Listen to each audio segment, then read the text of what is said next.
Now finally, some of the things you can actually do with it, some of the data you can pull.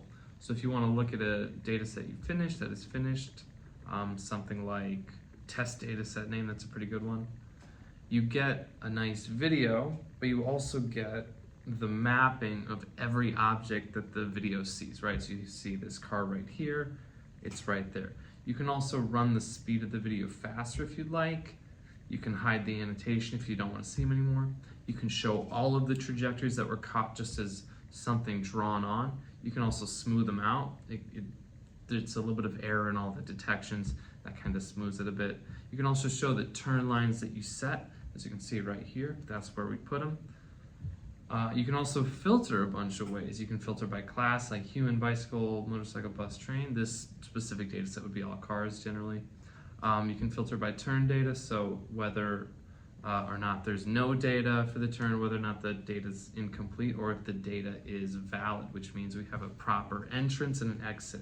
So see right here, this one is valid because it passes two of those lines. So you know an entrance and an exit to your intersection. You can also filter by turn type, like this would be a through movement. If I wanted to filter just for, right turns, I could also do that. As you see, this is no longer a valid detection. You can also filter by the exact trajectory. So if I want to see east-west trajectories, maybe I'll go through a little bit faster and see a few of those. Boom, there we go, east-west trajectories. Now I'm only seeing those. If I also if I'm curious about a single object, like this one right here, I can click on it and I can actually highlight it to see what that trajectory looked like on the map.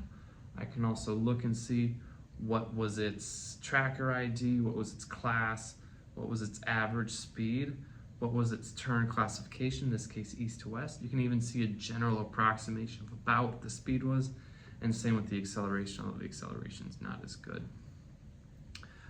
You can also look at some descriptive statistics of the whole data set, right? Like in this case, this is the count of cars over time, or how many objects specifically pass over time. This here would be the speed histogram. So how many cars or how many objects had a speed in a given interval. And you can change all of these.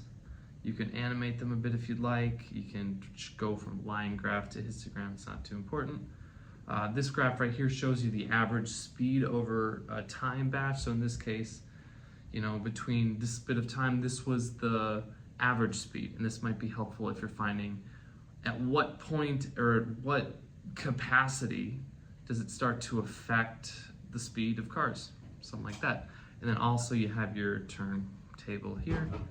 You can go either the diagram or just a classic table if you want to copy and paste and put it into someone. A lot of really cool data you can use.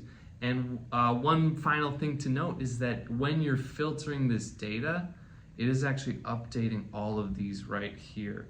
So if you want to look at only data for cars or only data for pedestrians or bicycles or only right turn data, you can actually filter that out and get some of that speed data, and everything will update in that way. Enjoy, hope you have a good one.